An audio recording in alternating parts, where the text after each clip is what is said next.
All right, before I formally start, I want to make it really clear that anything here, like the priority, what you should be focusing on, it's completely situational, all right? So, like, you could just focus on tanks as Germany and be successful. It's just like what I find that's good. So, I just want to make that clear. Start off with the country. So first off, we got Germany. So as Germany, you'll want to balance between your army, your air, and your navy. Now your army is going to be like the biggest priority here, but it's not like a massive gap between your army and your air, because your air is going to be really helpful with pushing your army, especially fighting the Soviets late game. Early game, you're gonna focus on your army, so just like your infantry, get some armor divisions out, like your tanks and panzers. You're gonna have pretty easy time blitzing through Belgium and Netherlands and France and all that because it's just like kind of scripted. They start off in a pretty bad position like they did historically, and then you're gonna want a navy if you're gonna want to capitulate the UK, because it's just not gonna you can also paradrop, but that's just like gambling with the air. I've only ever done it the navy way, and you can just dedicate some of your resources to doing that. That's the least of your concerns. Of course, if you don't, you can also just leave the UK. They usually won't naval invade you because the AI likes to focus on the Italians. So next, you're gonna have to focus on the Soviets. It's just normal. You kill them with your air, and then you push them up until Moscow, and you kill them. So that's Germany. Germany's really simple. Just have a nice balance between everything that you have. All right. Next we have is the Soviets. Now, as the Soviets, you pretty much, if you're playing historical, you're never gonna really fight someone until the Germans, and that is pretty like that's pretty crucial for you because early game you just have to deal with Stalin and his stupid ass bitching. So yeah, and that is mostly what you do early game. Your main focus is, of course, your infantry, because as the Soviets, you have an unlimited supply of manpower, essentially.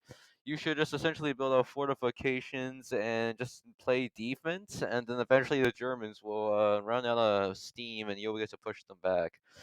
Your navy, you should just not care about your navy at all. What I do pretty much every game, and what I see like every other person who plays this game do when they play historical Soviet Union, is just like like just only build convoys, and the only reason we do that is because you gotta do that for trade. Everything else is kind of normal. Your army is now obviously number one. Infantry is your main focus for your army. Armor is nice, but you can probably do infantry. It's just a lot more like you're gonna use infantry a lot more. Your air is also very useful because you're gonna eventually have to make the counter attack and also have to intercept the Germans bombing you. So yeah, the Soviets is also pretty simple. Focus on your infantry and also make sure to build up your air. Not as much as your infantry, but make sure to at least just do that. Armor is also very nice, and that's about it.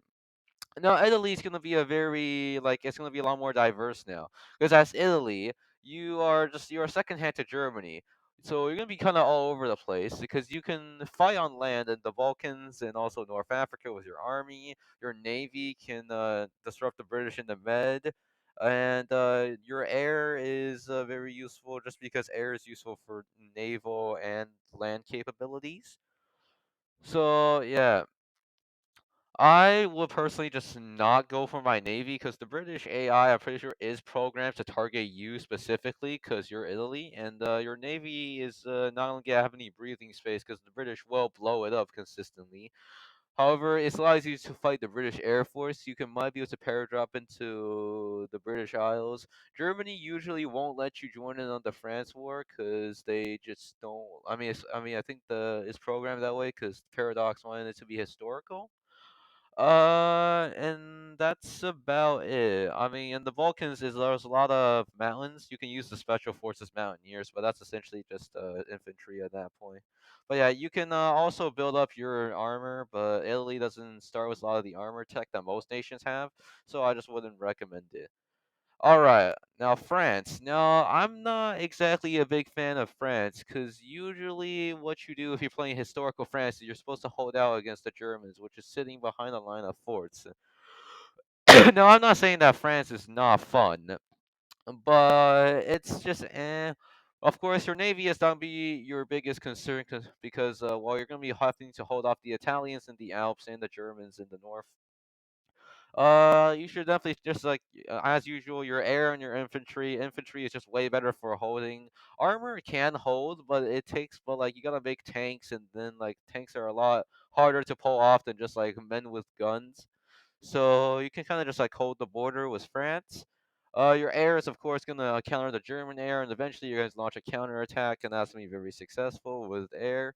And that's about it. Your navy can be nice to make sure like you're getting trade from your British ally, and it should be just about that. Air is also nice because, like Italy, as France, you have a lot of the aluminum, which is one of the core parts of making planes.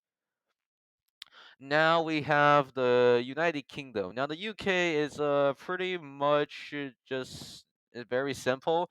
Okay, your navy is the strongest in the world. The US actually has a larger navy, but it doesn't really matter because yours is a higher quality. So essentially, the Germans like won't ever be able to invade you just because your navy is so powerful. And yeah, all you have to do is really maintain it. You don't have to actually build up. Just make sure your navy is just not getting destroyed, and you're essentially fine. You don't need to increase your its per se, and then you should be fine because the AI can't paradrop. Like they can't use paratroopers.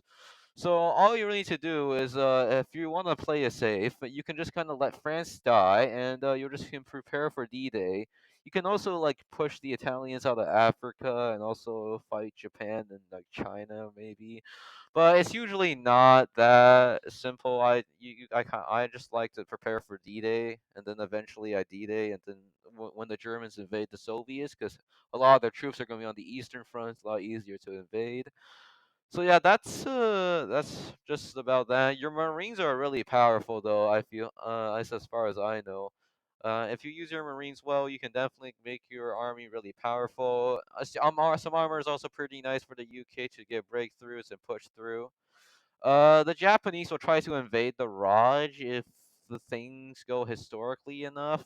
Usually they get stuck in the jungle, and Japan also has trouble taking Malaya because the AI is just absolutely abysmal. So that's about it for most of the major countries. I wanted to do the US, but I'm just gonna say it right now. The US is pretty simple.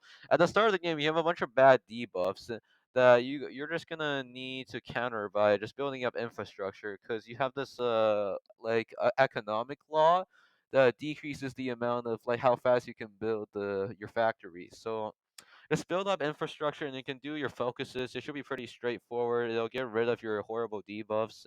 Or if you go to war, you can also get rid of them, I'm pretty sure.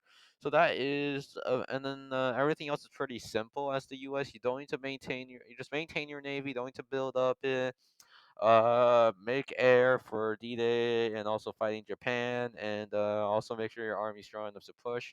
And that's really about it. It's all pretty simple. Navy is like, I mean, I'm pretty sure you've noticed by now, but Navy is like the butt of the joke here. Like, you don't have to really focus on it per se. All the countries I listed, the only one that you can focus on Navy, like really having a naval buildup, is Germany, and just because just so you can invade the UK, and that's about it. So yeah, Navy should always be the least of your concern. Air is always nice because it gives you a massive assistance, but air isn't everything. Of course, you need to build up your army, especially if you're someone like the Soviets, because yeah, because that's your main strong suit. And that's about it. I would go over Japan, but I don't like playing Japan. So yeah, that's about it. So yeah.